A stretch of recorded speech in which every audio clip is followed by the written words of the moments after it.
जब बाकी दोस्तों मैं उमाकांत जैन जैविक ऑनलाइन क्लासेस में एक बार फिर आपका हार्दिक स्वागत करता हूं दोस्तों। जैसा कि आप सभी को पता है दोस्तों कि बाल विकास में हमारा व्यक्तित्व का चैप्टर चल रहा है दोस्तों। पिछली क्लास में हम लोगों ने शील गुणों के सिद्धांत के बारे में देखा था जो कि आल्पोर्ट के द्वारा दिया गया था।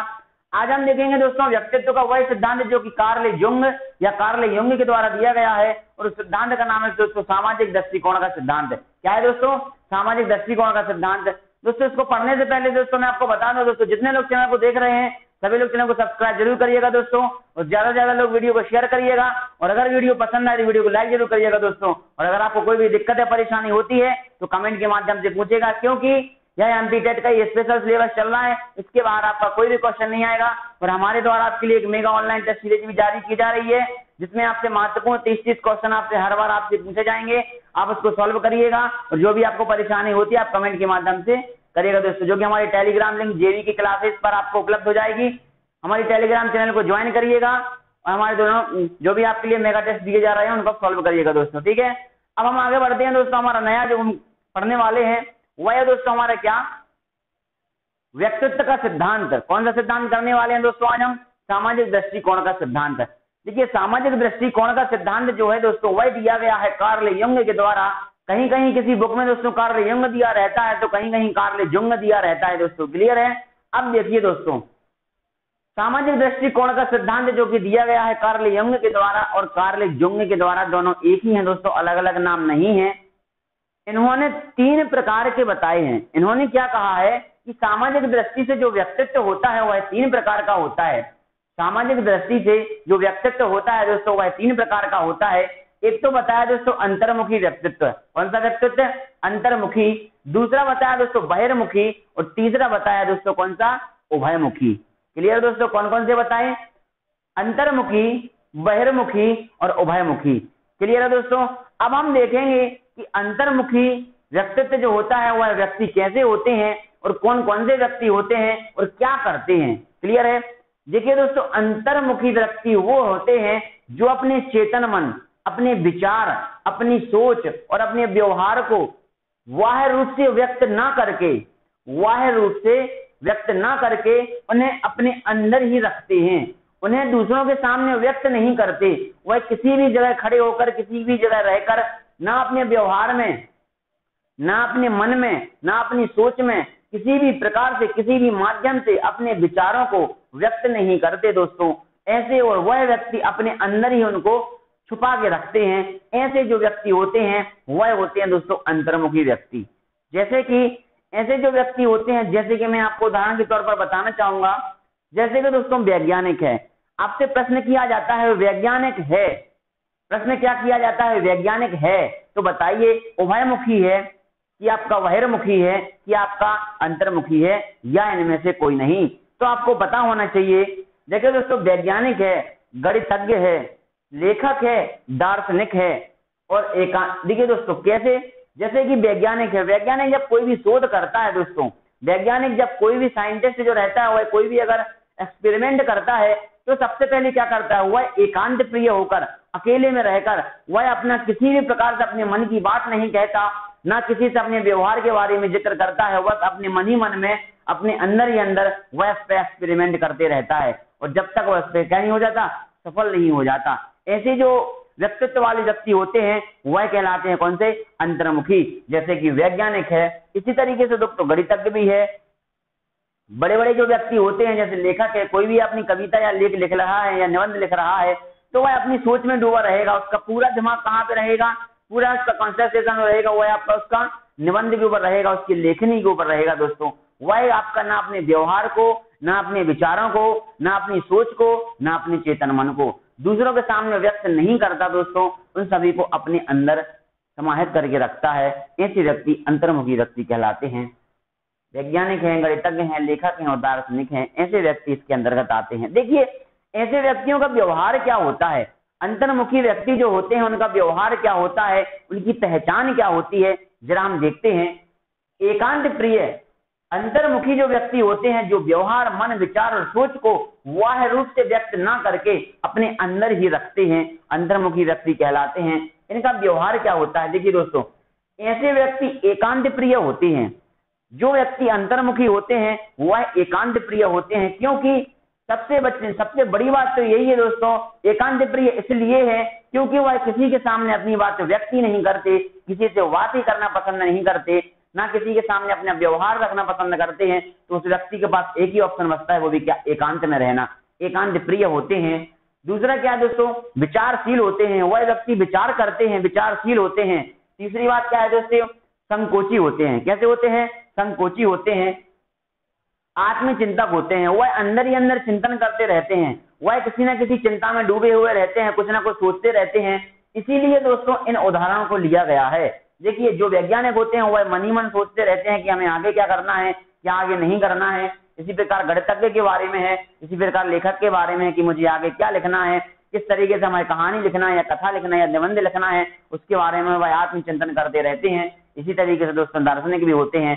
तो कैसे होते हैं दोस्तों, एकांत प्रिय होते हैं, विचारशील होते हैं, संकोची होते हैं और आत्मचिंतक होते हैं और अध्ययनशील होते हैं। वह अध्ययन करते रहते हैं कंटिन्यू, लगातार। तीसरी बात तो लज्जाशील होते हैं, उनके लिए शर्म होती है दोस्तों। क्या होती है, शर्म होती है। तो ऐसे व्यक्ति कौन से व्यक्ति कहलाते हैं, ऐसे व्यक्ति कहलाते हैं दोस्तों अंतर्मुखी व्यक्ति कहलाते हैं। क्लियर हो गया दोस्तों। अब दोस्तों देखो दूसरा मैंने आपको क्या बताया, बहिर्मुखी व्यक्ति। बहिर्मुखी व्यक्ति वे होते हैं दोस्तों जो अपने चेतन मन, विचार, सोच और अपना जो भी आपका व्यवहार होता है वह अपने अंदर ना रखते हुए बाहर रूप से व्यक्त करते हैं। क्या करते हैं, बाहर रूप से व्यक्त करते हैं, मतलब दूसरों के सामने रखते हैं। ऐसे व्यक्ति कहलाते हैं दोस्तों बहिर्मुखी व्यक्ति कहलाते हैं। ऐसे व्यक्ति जो होते हैं वह कौन कौन से होते हैं, जैसे कि दोस्तों राजनेता है दोस्तों, और आपका वाचाल है, बोलने में एक्सपर्ट होते जो व्यक्ति, जैसे कि मैंने आपको बताया बहिर्मुखी व्यक्ति चेतन मन, अचेतन मन, विचारधारा को व्यवहार के रूप में बाहर निकालता है, बहिर्मुखी व्यक्ति कहलाता है। कौन कौन से होते हैं, जैसे कि दोस्तों वकील है, वकील होता है, राजनेता होता है, क्रांतिकारी होता है, व्यापारी है, शिक्षक है, आंदोलनकारी है। इस प्रकार के जो व्यक्ति होते हैं वह बहिर्मुखी व्यक्ति कहलाते हैं। इनको याद कर लीजिएगा, नोट कर लीजिएगा, क्योंकि आपसे परीक्षा में पूछा जाता है कि इनमें से बहिर्मुखी व्यक्ति कौन से हैं। बहिर्मुखी व्यवहार होता है, 4 ऑप्शन दिए रहते हैं, इनमें से किसका ऑप्शन बहिर्मुखी व्यक्तित्व का व्यवहार होता है। तो याद रखिएगा, जैसे वकील है। देखिए दोस्तों बहिर्मुखी व्यक्ति जो होते हैं उनकी विशेषता क्या होती है, इसके बाद आपको समझ में आएगा कि ऐसे व्यक्ति क्यों इस लिस्ट में आते हैं, इस सूची में क्यों ये व्यक्ति आते हैं, क्योंकि इनका व्यवहार किस तरीके का होता है। देखिए बहिर्मुखी व्यक्ति की हमने परिभाषा क्या देखी कि बहिर्मुखी व्यक्ति वह होते हैं जो अपनी बात दूसरों के सामने व्यक्त करते हैं, अपना व्यवहार, चेतन मन, सोच, विचार धाराएं जो व्यक्ति के सामने व्यक्त करते हैं, अंदर नहीं रखते। ऐसे व्यक्ति क्या कहलाते हैं, बहिर्मुखी व्यक्ति कहलाते हैं। तो स्वाभाविक सी बात है दोस्तों कि वह व्यक्ति बोलने में निपुण होगा, बोलने में एक्सपर्ट होगा, निडर होगा, साहसी होगा। कैसा होगा दोस्तों, निडर होगा, उसके अंदर कोई डर नहीं है, वह साहसी है, बोलने में एक्सपर्ट है और वाचाल है, बहुत ज्यादा बोलता है। देखिए बोलने में एक्सपर्ट होना और वाचाल होना, इसमें बहुत अंतर होता है दोस्तों। बोलने में एक्सपर्ट होना, जैसे कोई राजनेता है, राजनेता जब भी कोई भाषण देता है तो वह बोलने में एक्सपर्ट होता है, लेकिन जो ज्यादा बोलता है उसे बोलने में एक्सपर्ट नहीं कहा जाता दोस्तों। इसमें जमीन आसमान का अंतर होता है। क्लियर है। इसी प्रकार से दोस्तों जिनका व्यवहार कैसा होता है, यह अधिक वाचाल होते हैं, साहसी होते हैं, निडर होते हैं, समाज सेवी होते हैं। जो व्यक्ति समाज सेवा करते हैं उनका भी यह भाव होता है, उनका यह व्यवहार होता है। लोकप्रिय होते हैं, लोगों में यह व्यक्ति अत्यंत प्रिय होते हैं, लोकप्रियता लेकर चलते हैं दोस्तों। इनको बाहरी व्यक्ति जो रहते हैं इनके लिए बहुत पसंद करते हैं दोस्तों। ऐसे व्यक्ति क्या कहलाते हैं, बहिर्मुखी व्यक्ति कहलाते हैं दोस्तों। अगले कौन से दोस्तों, आशावादी होते हैं, व्यवहार कुशल होते हैं, उनका व्यवहार जो रहता है वह उत्तम होता है, अच्छा व्यवहार होता है। इसी वजह से वह क्या होते हैं, लोगों के बीच में रहते हैं दोस्तों। अगली बात क्या है, बोलने में एक्सपर्ट होते हैं और बोलने में निडर होते हैं। इनका ये भाव होता है, इनका ये व्यवहार होता है, तो ऐसे व्यक्ति बहिर्मुखी व्यक्ति कहलाते हैं। अब आप देखिएगा, जैसे कि दोस्तों वकील है, वकील क्या है, वकील बोलने में एक्सपर्ट है। वकील क्या है, बोलने में एक्सपर्ट है, बोलने में निडर है। क्या है दोस्तों, बोलने में निडर है और दोस्तों अधिक वाचाल भी होता है, साहसी भी होता है, निडर भी होता है। जो भी आप उसको काम दे दो वो काम करेगा, चाहे वो आपका कुछ भी काम क्यों ना हो। आपका कोर्ट संबंधित कोई भी कार्य होगा वह बिल्कुल करेगा, चाहे वो कितनी भी रिस्क क्यों ना हो, वो सब कुछ काम करेगा दोस्तों वकील। इसी प्रकार से क्या होता है, राजनेता। राजनेता जब भी कोई भाषण देता है तो उसके अंदर क्या होता है, वह निडरता से भाषण देता है, बोलने में एक्सपर्ट होता है, बोलने में निडर होता है। और क्या होता है दोस्तों, समाज सेवी होता है। क्या होता है? समाज सेवी होता है और लोगों में उस पर प्रिय भी होता है। क्या होता है? लोगों में प्रिय होता है, वह लोकप्रिय में आता है। इसके बाद क्रांतिकारी दोस्तों, क्रांतिकारी कैसे होते हैं? साहसी होते हैं, निडर होते हैं दोस्तों, और दोस्तों कैसे होते हैं? आशावादी। ये जो क्रांतिकारी होते हैं दोस्तों, क्रांतिकारी साहसी होते हैं और निडर होते हैं। इसके बाद दोस्तों व्यापारी, व्यापारी कैसे होते हैं? व्यापारी आशावादी होते हैं कि आज नहीं तो कल होगा, आज नहीं हमारा सामान बिका तो कल बिकेगा, ऐसा क्या होता है? आशावादी होते हैं। क्लियर है दोस्तों? और व्यवहार कुशल होते हैं। कैसे होते हैं? व्यवहार कुशल होते हैं। शिक्षक क्या होता है? शिक्षक दोस्तों बोलने में एक्सपर्ट होता है। क्लियर है? लोकप्रिय होता है, व्यवहार कुशल होता है, समाज सेवी होता है। आंदोलनकारी क्या होते हैं?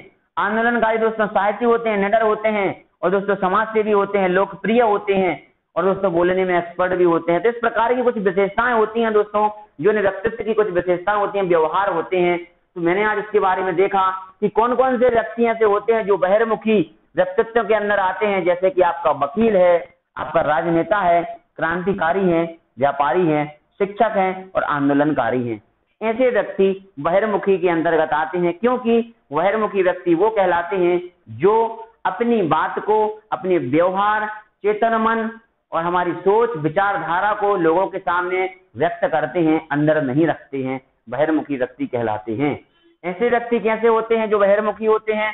अधिक वाचाल होते हैं, साहसी होते हैं, निडर होते हैं, समाज सेवी होते हैं, लोकप्रिय होते हैं, आशावादी होते हैं, व्यवहार कुशल होते हैं, बोलने में एक्सपर्ट भी होते हैं और बोलने में निडर भी होते हैं। ठीक है दोस्तों, तो हमने देखा क्या बहिर्मुखी व्यक्ति के बारे में। अब हम देखेंगे दोस्तों उभयमुखी व्यक्ति के बारे में। इसका कोई व्यक्ति का कोई उदाहरण नहीं होता, उभयमुखी व्यक्ति का कोई उदाहरण नहीं होता, क्योंकि समय समय पर ऐसे व्यक्ति जो समय समय पर अंतर्मुखी व्यक्ति बन जाते हैं और समय समय पर क्या करने हैं? बहिर्मुखी व्यक्ति का वो करने लगते हैं, आचरण करने लगते हैं। ऐसे व्यक्ति क्या कहलाते हैं? उभयमुखी व्यक्ति कहलाते हैं। मतलब जो दोनों व्यक्तित्व का आचरण करते हो वह उभयमुखी व्यक्ति कहलाते हैं। तो दोस्तों हमने क्या देखा कि व्यक्तित्व जो होते हैं उसमें सिद्धांत के बारे में देखा, सामाजिक दृष्टिकोण का सिद्धांत, जो कि दोस्तों दिया गया है कार्ल युंग और कार्ल जुंग के द्वारा। 3 प्रकार बताए हुए हैं, अंतर्मुखी व्यक्तित्व, बहिर्मुखी और उभयमुखी। अंतर्मुखी कौन से होते हैं वह भी मैंने आपको बताया है कि जो अपनी बात किसी के सामने नहीं रखते, अपने व्यवहार किसी के सामने नहीं रखते, बस अपने मन के अंदर लेके चलते हैं। ऐसे व्यक्ति एकांत प्रिय होते हैं और दोस्तों कैसे होते हैं? विचारशील होते हैं, संकोची होते हैं और आत्मचिंतक होते हैं और अध्ययनशील होते हैं और लज्जाशील होते हैं दोस्तों। ठीक है, तो ऐसे व्यक्ति के अंदर कौन कौन से व्यक्ति आते हैं? जैसे कि आपका वैज्ञानिक हैं, वैज्ञानिक, गणितज्ञ, लेखक और दार्शनिक। ऐसे व्यक्ति जो आते हैं दोस्तों वह हमारे अंतर्मुखी के अंतर्गत आते हैं। तो मुझे लगता है दोस्तों क्लियर हो गया होगा आपको। हमने देखा यहाँ पर सामाजिक दृष्टिकोण के आधार पर। अब हम पढ़ेंगे दोस्तों क्या? शील गुणों के द्वितीय सिद्धांत के बारे में। क्लियर दोस्तों? इसका दोस्तों एक बार स्क्रीनशॉट ले लीजिएगा। ठीक है दोस्तों, अब देखिए, अब हम इसके बाद क्या करेंगे? अब हम इसके बाद करेंगे दोस्तों शील गुणों का द्वितीय सिद्धांत। क्या करेंगे? शील गुणों का द्वितीय सिद्धांत। देखिए दोस्तों, मैंने आपको पहले बताया था शील गुणों का जो प्रथम सिद्धांत है वह दिया गया था आलपोर्ट के द्वारा, लेकिन आलपोर्ट के बाद तुरंत उसने दूसरा सिद्धांत दिया है दोस्तों कैटल के द्वारा। किसके द्वारा दिया गया? कैटल के द्वारा दिया गया। और कैटल ने क्या किया? कैटल ने शील गुणों के सिद्धांत को 2 भागों में विभाजित कर दिया। हम पढ़ रहे हैं दोस्तों शील गुणों का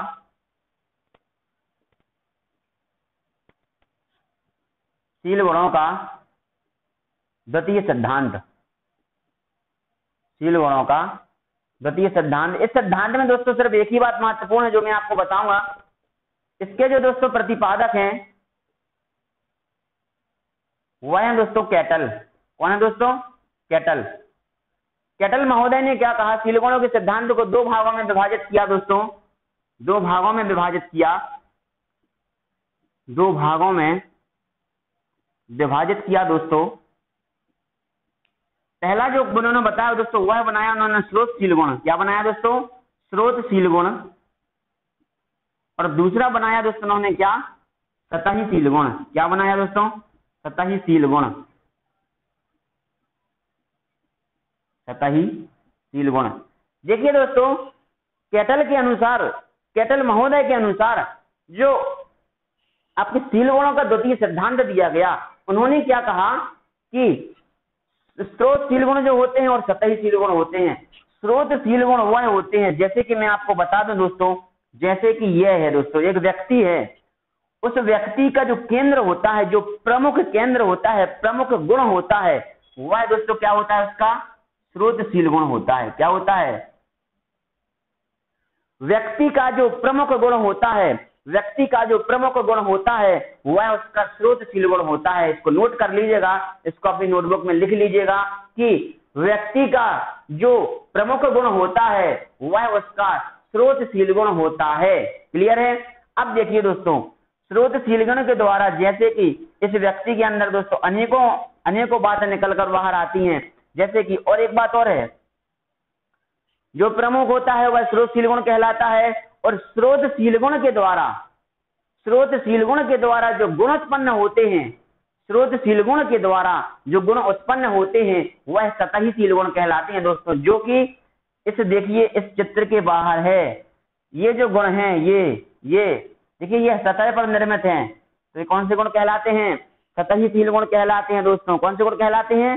सतहीशील गुण कहलाते हैं। अब देखिए दोस्तों, यह चित्र नहीं है, एक बात इसको नोट कर लीजिएगा, यह बहुत महत्वपूर्ण बात है। क्या बात है?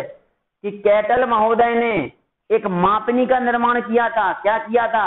एक मापनी का निर्माण किया था। उस मापनी का नाम लिख लीजिएगा, परीक्षा में कई बार पूछा जा चुका है। उस मापनी का नाम हम लिखेंगे दोस्तों क्या? व्यक्तित्व का मापन करने वाला मापनी। इसको देख लिया दोस्तों, तो यह है उसकी मापनी। जैसे कि दोस्तों यह है क्या? स्रोतशील गुण है। मान के चलो कोई व्यक्ति का गुण है, उस व्यक्ति का प्रमुख गुण क्या है? स्रोतशील गुण। अब स्रोतशील गुण से निकलकर क्या बाहर आएंगे? सतहीशील गुण। कौन कौन से? जैसे कि वह व्यक्ति सत्य बोलता है, पहली बात, वह व्यक्ति अहिंसावादी है, दूसरी बात, तीसरी व्यक्ति क्या है? कि वह मजबूत है। क्या है दोस्तों? वह मजबूत है। फिर क्या दोस्तों? वह धनी है। वह क्या है दोस्तों? निडर है। इस प्रकार की जो विशेषताएं होती हैं, इस प्रकार के जो गुण होते हैं, वह क्या होते हैं? वह दोस्तों सतहीशील गुण होते हैं। क्या होते हैं? सतहीशील गुण होते हैं। और सतहीशील गुण कहां से आते हैं? स्रोतशील गुण के द्वारा आते हैं। तो हमने क्या देखा कि स्रोतशील गुण वह होते हैं जो उस व्यक्ति का प्रमुख गुण होता है, और व्यक्ति का प्रमुख गुण स्रोतशील गुण कहलाता है। और स्रोतशील गुण से जो गुण उत्पन्न होते हैं वह सतहीशील गुण कहलाते हैं। मतलब सतहीशील गुण जो रहते हैं वह स्रोतशील गुण से निर्मित होते हैं। क्लियर है दोस्तों? अब यह क्या है, इसके बारे में हम जरा देखेंगे। तो ये हो गया दोस्तों, इसको रफ करते हैं। देखिए दोस्तों, इसका में से जो प्रश्न आपसे किया जाता है वह प्रश्न आपका ये है कि कैटल महोदय ने एक व्यक्तित्व